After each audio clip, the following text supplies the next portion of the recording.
저희 채널A의 단독 취재 결과 이 성폭행 피해 여성들이 소속된 업체에서 이 피해 여성들을 회유 내지 협박하려 한 정황이 발견됐습니다. 일단 이 업체에서 피해 여성들에게 보낸 SNS, 문자, 메시지 등을 저희들이 확보했습니다. 업체가 여성들에게 어떤 메시지를 보낸 걸까요? 함께 보시죠.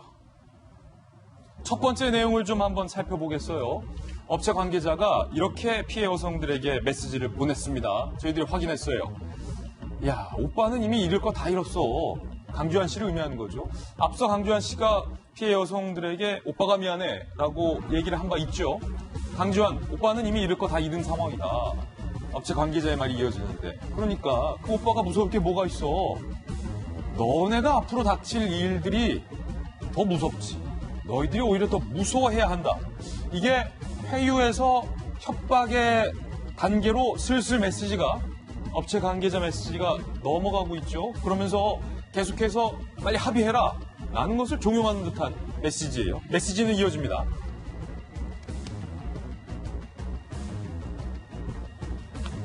업체 관계자가, 야, 너희들은 그 성폭행 검사 결과만 믿고 있나 본데 그거 왜 다른 걱정은 안 하니? 그쪽은 성폭행 검사 결과가 중요하지 않대. 너희들을 반박할 다른 증거 자료까지 준비하고 있다잖아. 그러니까 성폭행 검사 결과를 기다리고 있었던 피해 여성들, 어찌 보면 피해 여성들 입장에서는 이게 당연한 건데 그 검사 결과도 안 무섭다라고 이른바 협박을 하고 있습니다. 그러면서 내 말은 너네 그 국선 변호사가 제대로 하겠느냐는 거야. 상대 측 변호사는 엄청난 돈 받고 일하는데 재판 때 기자들이 사진 찍고 난리 날 텐데 너네 그 상처는 어쩔 거야 라고 메시지를 보낸 사실을 저희들이 확인을 했습니다.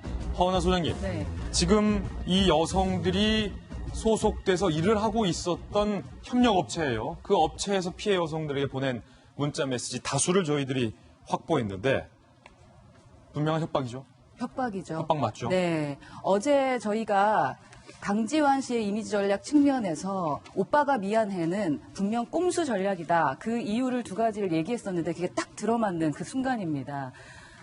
정말 고수는 아니구나라는 생각은 듭니다. 진정한 고수의 이미지 전략은 이미지 메이킹을 하지 않는 건데 이건 거짓의 이미지 메이킹을 한 거라고 볼 수 있겠습니다. 그러니까 습관적인 사과죠.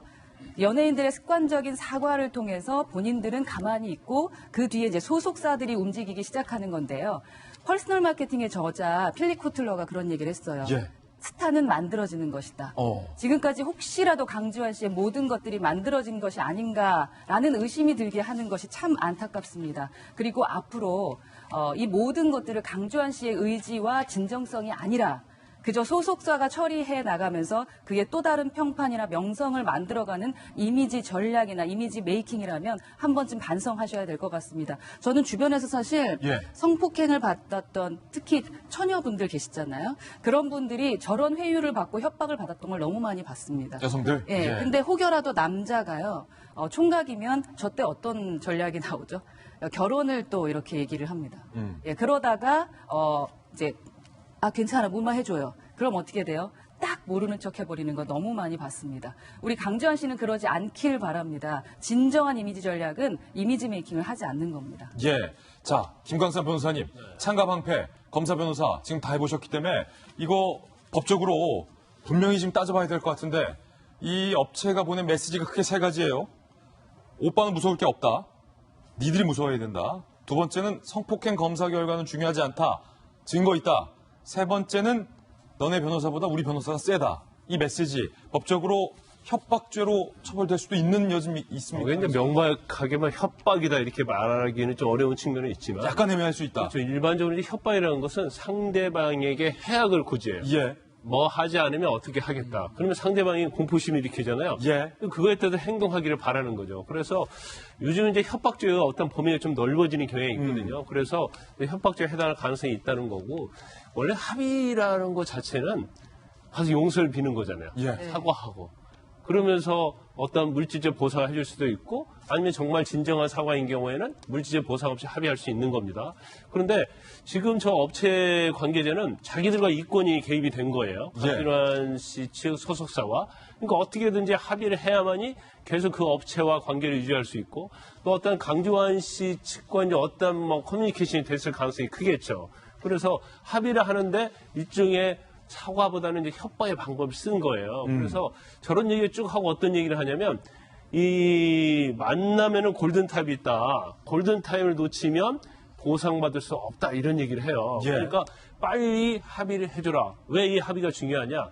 강지환 씨의 범죄 행위는 일종의 중간재 추행이거든요. 예. 그것은 나중에 처벌을 받는 데 있어서 합의가 굉장히 중요합니다. 그런데 원래는 말이죠.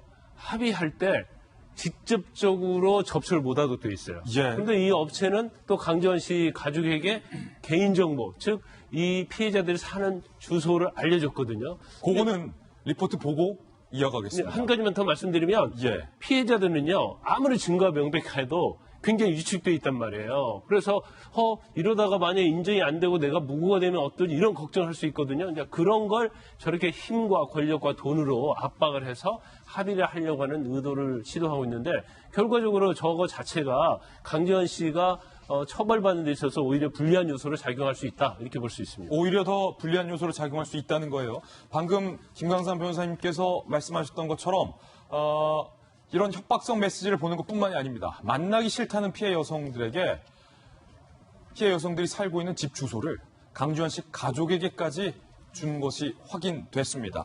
정현우 기자가 단독으로 취재했습니다. 피해 여성들은 강지환 씨 측의 합의 요구를 거절해왔습니다. 하지만 업체 측은 강지환 씨 가족에게 피해 여성들의 집 주소까지 알려준 것으로 확인됐습니다. 동의 없이 소속 직원들의 개인정보를 노출한 겁니다. 업체 측이 피해 여성에게 메시지를 보낸 시간, 강 씨 가족은 이미 피해 여성 집 근처에 있었습니다. 만남을 거절하자 전화 통화라도 하라고 재촉합니다. 협박성 메시지도 이어졌습니다. 만남에도 골든타임이 있다며 골든타임을 놓치면 어떤 보상도 못 받고 함께 무너질 수 있다고 엄포를 놓습니다. 전문가들은 2차 가해를 넘어 법적 처벌도 가능하다고 지적합니다. 업체에서 피해자분들의 주소지를 알려준 것은 있을 수 없는 일이고 손해배상은 확실히 가능하고요. 협박이 될 수도 있어 보이고요.